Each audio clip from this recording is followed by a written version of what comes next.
एक गुरु और उनके 3 प्रिय शिष्यों की कहानी। तीनों शिष्य परीक्षा देने के लिए निकले थे। तीनों में कौन पास हुआ, तीनों ने क्या-क्या गुरु दक्षिणा दिया अपने गुरु को, ये हम इस पाठ में जानेंगे। बहुत ही शिक्षाप्रद कहानी है। हम सबको ये ज़रूर सुनना और लोगों को सुनाना चाहिए। और इस पाठ में जो भी प्रश्न उत्तर है वो भी हम इसमें करेंगे। तो शुरू करते हैं।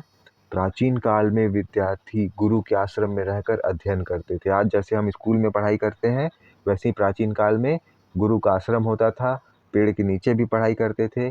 तो यहाँ आश्रम वाला ये कहानी है। एक गुरु थे, एक थे ऋषि, उनका आश्रम था। ठीक है। गंगा तट पर मीलों लंबा चौड़ा बहुत से शिष्य आश्रम में रहते थे। आश्रम में अनेक गाय थी, हिरणों के झुंड आश्रम में चौकड़ी मारते उछलते कूदते फिरते थे। ऋषि के शिष्यों में 3 प्रमुख शिष्य थे। तीनों ही अस्त्र शस्त्र में निपुण, शास्त्र ज्ञान में पारंगत, पारंगत मतलब एकदम एक्सपर्ट, बोलचाल में मीठे, स्वभाव में विनम्र, धरती की तरह सहनशील, सागर की तरह गंभीर और सिंह के समान बलशाली थे। जैसे शेर इतना ताकतवर होता है ना, शेर शेर जितने ताकतवर थे। वह पुराना जमाना था। उस समय आश्रम की गद्दी का अधिकारी होना ऐसा ही था जैसे किसी राज सिंहासन पर बैठ जाना। राजा स्वयं ऋषि मुनियों के आगे सर झुकाते थे। ऋषि अपने तीनों शिष्यों से बहुत प्रसन्न थे। उन्हें वे प्राणों के समान प्रिय थे। मगर एक समस्या थी। अब क्या समस्या आ गई ऋषि को भाई? ऋषि काफ़ी बूढ़े हो गए थे।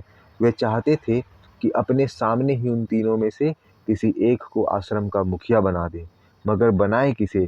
यह समस्या भी छोटी नहीं थी। तीनों ही एक से बढ़कर एक आज्ञाकारी थे, योग्य थे और सच्चे अर्थों में मुखिया बनने के अधिकारी थे। ऋषि सोचते रहे। आखिर एक दिन उन्होंने तीनों को अपने पास बुलाया और कहा, प्रियवर, तुम तीनों ही मुझे प्रिय हो। मैंने जी जान से तुम्हें पढ़ाया लिखाया और अस्त्र शस्त्र चलाने की शिक्षा दी है। मुझे जो जो विद्याएं आती थी तुम्हें सब सिखा दी।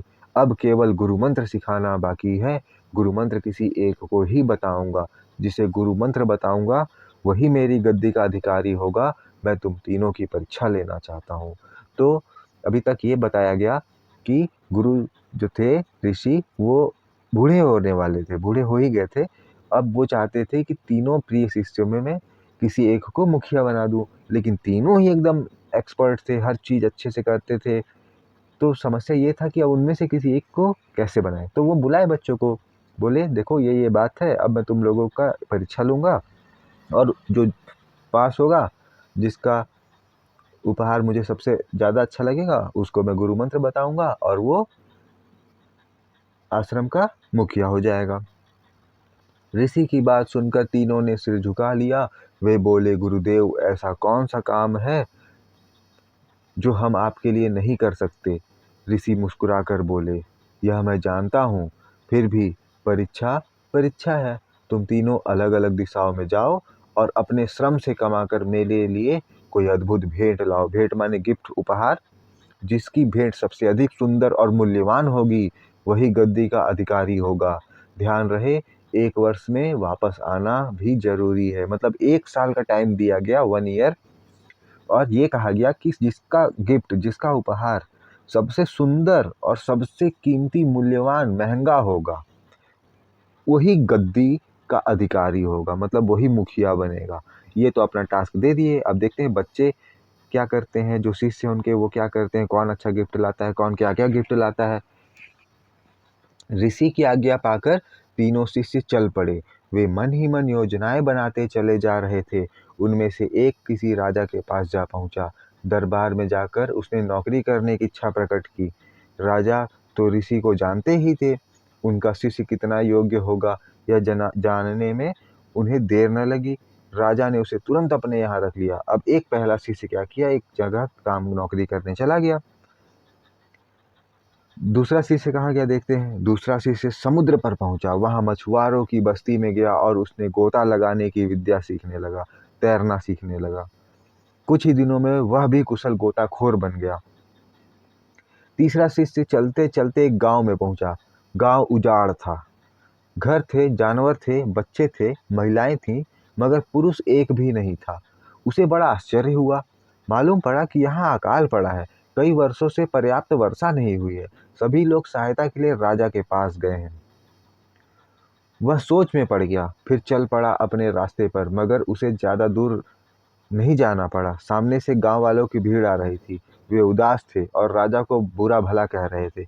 जो गांव में गया था तीसरा शिष्य, उस गांव का हालत बहुत खराब था। बहुत साल से बारिश नहीं हुआ था, पूरा गांव उजड़ गया था।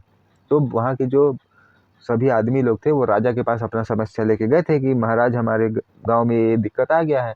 लेकिन राजा से समस्या का समाधान नहीं हुआ, इसीलिए गांव वालों क्या हुआ, वापिस आ रहे थे, उदास होकर वापिस आ रहे थे।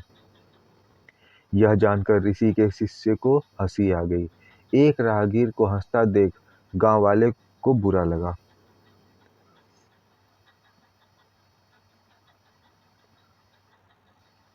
वे बोले, आप हंसे क्यों? हंसी तो मुझे तुम्हारी मूर्खता पर आ रही है। हमारी मूर्खता पर? अकाल ने हमें तबाह कर दिया है। भूखों मरने की नौबत आ गई है। हम सहायता के लिए राजा के पास गए थे, उसने भी हमारी सहायता नहीं की। आप हमें मूर्ख बता रहे हैं। सही बात है यार, एक तो बेचारे लोग दिक्कत में है और ये मूर्ख बोल रहा है। फिर देखते हैं भाई क्यों मूर्ख बोल रहा है। और क्या बोलता है, हाँ मैं ठीक कह रहा हूँ। तुम सैकड़ों आदमी मिलकर कुछ नहीं कर सकते तो राजा अकेला क्या कर लेगा? आदमी सहायता करने के लिए पैदा हुआ है। ऋषि के शिष्य की बात सुनकर सारे लोग सोच में पड़ गए। बात तो सही बोला भाई, गांव में इतने सारे लोग हैं, कुछ ना कुछ तो उपाय लगा ही सकते थे। वे बोले, भैया तुम तो चमत्कारी लगते हो, हम क्या जाने, चलो तुम ही हमारे दुखों को दूर कर दो। मैं ही क्यों? ये बोलता है तीसरा शिष्य, मैं ही क्यों? तुम स्वयं, मतलब तुम खुद से हाथ उठाओ, कदम बढ़ाओ, हिम्मत से क्या नहीं हो सकता।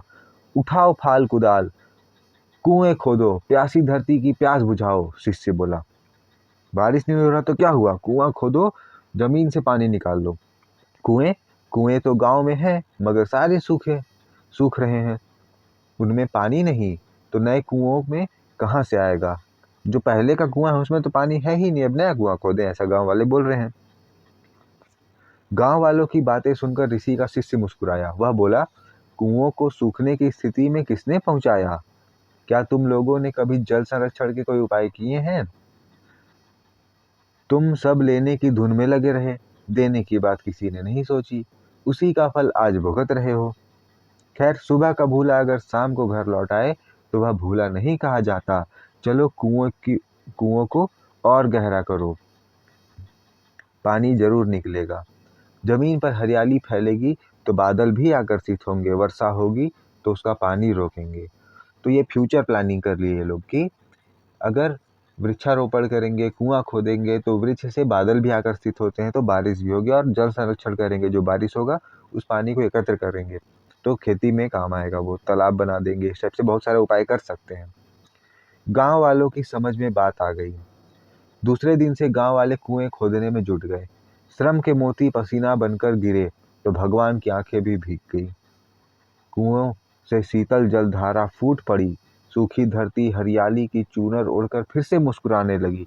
मतलब गांव वाले का मेहनत रंग ले आया।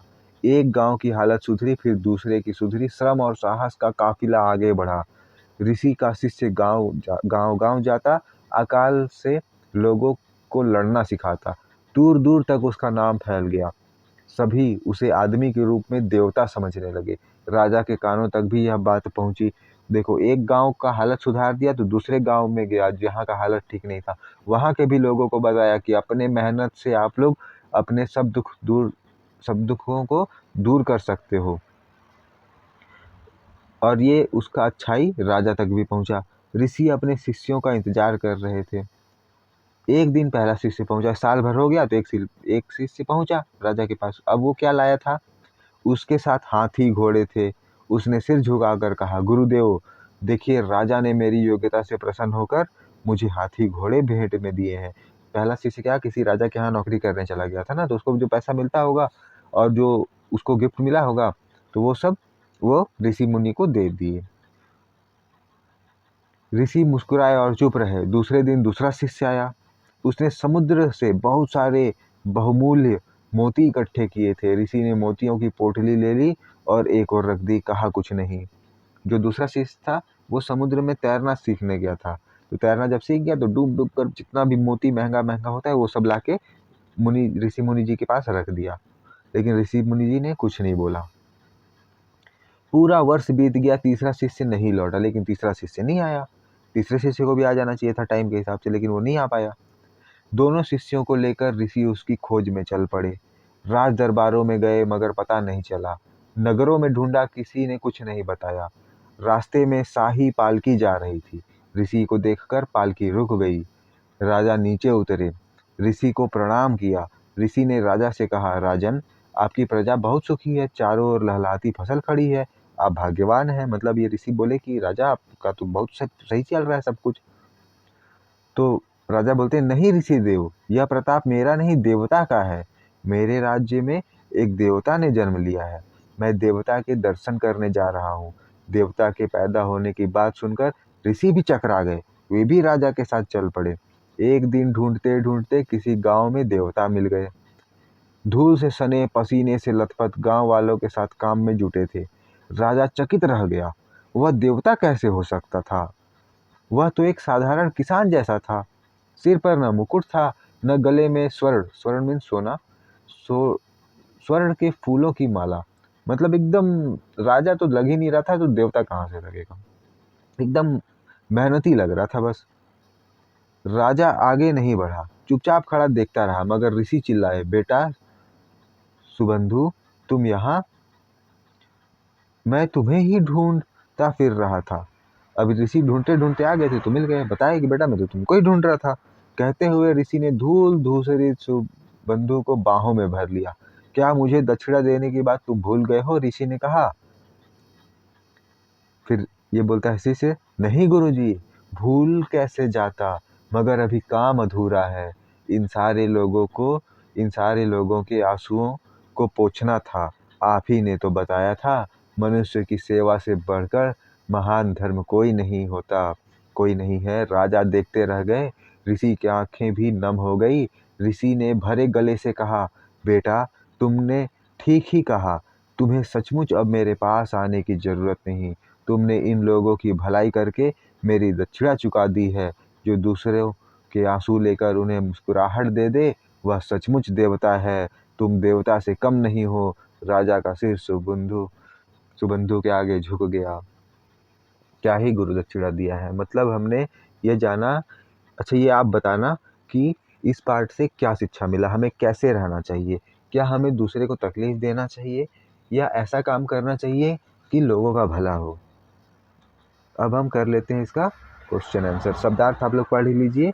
निपुण मतलब कुशल, मतलब एक्सपर्ट, किसी चीज में निपुण होना मतलब किसी चीज को एकदम अच्छे से करना। तबाह मतलब बर्बाद, नष्ट। राहगीर रास्ता चलने वाला, मुसाफिर। धूल धूसरित मतलब धूल में सने हुए। चौकड़ी भरना मतलब उछलते हुए तेज दौड़ना। गोताखोर पानी में डुबकी लगाने वाला। पालकी मनुष्यों द्वारा उठाए जाने वाली सवारी। अब प्रश्न उत्तर कर लेते हैं ये सब, तो मिलते हैं किसी और वीडियो में प्रश्न उत्तर के बाद। तब तक अच्छे से पढ़िए और इस कहानी जो समझे हैं उसको उपयोग में भी लाना है। ठीक है।